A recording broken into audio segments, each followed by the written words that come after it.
Hi all, today is the 24th of July and I got back about an hour ago from my second day training in the Class 2 lorry. I thought that I would give an update of my thoughts and how I think it went and what I've noticed is different about driving a lorry compared to a car. Obviously the size, but what else I noticed as I was going along. So yesterday, aside from it being 33 degrees outside, it's the hottest week of the year, it feels like so far. It was 33 degrees outside the lorry, so as you can imagine it was absolutely scorching in there, and silly me wore jeans and a t-shirt and didn't take a drink. So aside from trying to cope with the heat, one thing I noticed was how much the wheel moves. So when you're driving along compared to a car, the wheel moves side to side a lot. And actually, in this lorry that I'm training in, the wheel for straight is like that. So when you're going straight in the lorry, the wheel's actually turned. I'm not sure why that is, it seems a bit weird. But that confuses you when you're trying to straighten the wheel. You're looking for the wheel to be even, but it's not, it's slightly on the squiff.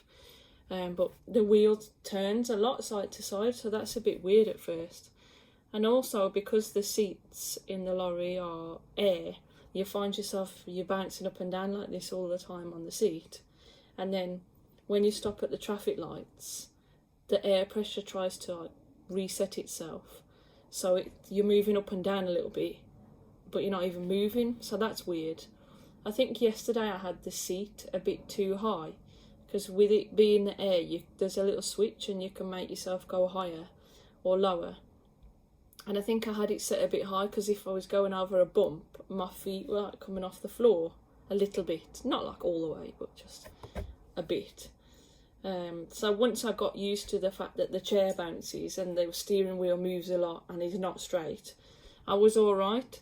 I did notice as well that the camber of the road seems to really pull you more in the lorry than in the car. It seems to really pull you to the curb, so you have to be careful there of not getting the curb, not catching the curb, I should say.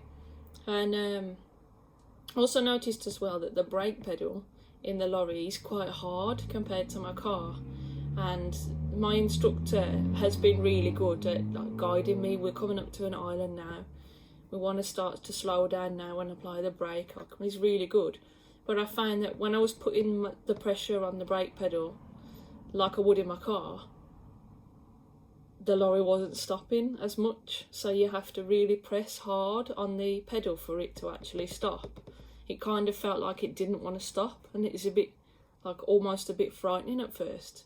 Just how much space that you have to slow down. Like you can't get to the island and then slam your brakes on. You have to be in advance nice and slow. And the instructor was saying as well that you always want to keep the lorry moving. If you can help not stopping at an island, if you can help keep it rolling instead of stopping, then that's better. That's what the examiner wants more. So you have to look in advance before you get there, if you can help it, obviously. I did notice as well that when I was applying the brake in the lorry, it seems to judder when you were braking. And I asked I asked my instructor today, why does it judder? Is it because of the weight in the back? Because in the lorry, it's a 14-ton lorry that we're driving, and it's 11'6", I think he said it was, height. And it's got tanks of water in the back, and I was wondering whether the water swaying is making it judder. But he did say that he thinks that maybe the brake discs are a bit warped, and that's what's causing the judder. They're going to get it looked at. But just on that point as well, with it being 14 tonnes, I was under the impression that category C was anything up to 32 tonnes in a rigid lorry. But it actually, according to him, he said that you can drive any rigid lorry of any length and any weight on a category C licence, class 2. Which confused me really, because I was wondering, well, why are we doing the driving test and the lessons in 14-ton lorry when I qualify and go and find a job, I could be driving one twice as heavy and twice as long, and I would have no experience. It didn't make sense to me, but obviously being smaller it's easy to pass, so I'm not complaining in that sense. I just think it will be harder when I actually find work if I'm in one bigger. I'm not used to it. I did hit the curb a couple of times. I think I hit it twice on some really tight bends, just the length of the lorry. But today I managed not to hit the curb, so I was really happy about that. It's just taking it really... sorry about that, my partner was just calling me then, he disrupted my video. But I was just saying I managed not to hit the curb today. But you just have to make sure that you're going round really wide, you know, and if you're turning into a road and there's a car coming, just like wait for him, and then when he's moved out the way, you can get a wider angle if you need to.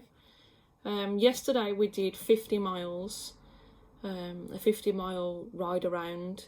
We went along one of the motorways and also on some A roads and then into a town centre. But I thought doing my car test at the same place as I'm going to do the lorry test, I would know the roads. But actually, it's in a different part where, because the lorry test is an hour, you go further out on roads I'm not familiar with. So I'm learning all these new roads as well. I did notice as well that you have to look in your mirrors a lot. He said to me, half of the time that you're driving the lorry, you're looking behind you just as much. So the procedure is look in the right mirror, look in the left mirror, look in the right mirror. And he said to practice this, just fold your mirror up in your car, in the one like where your head is. Fold that one up so it forces you to practice with the side mirrors. And also you have to use your handbrake a lot.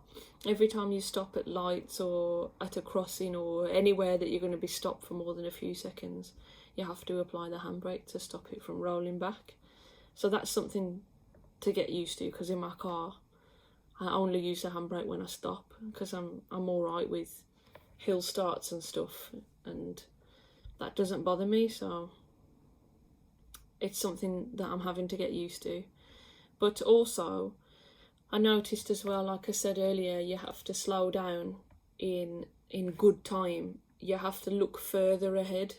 So in my car, I look ahead a certain distance, but in the lorry you have to look further, because you need to be able to anticipate a hazard so you can slow down in time, because you can't exactly stop as quick as you can in a car. Then I noticed after my lesson, driving home, how low my car was to the floor. I felt like my bum was dragging on the floor, the car's so low. But I got used to it anyway. Then today, the things that I've made a note of here, pointers, was how heavy the steering is. Particularly today, we did a small drive around, and then we did some reversing manoeuvres, and I don't think you realise how heavy the steering is until you're doing the manoeuvres. Like when you're reversing, you have to get it on full lock quite quickly, and you really have to pull the wheel. It's so much heavier than a car. So after the lesson, when I got in my car, it felt like a toy car, how easy it steered.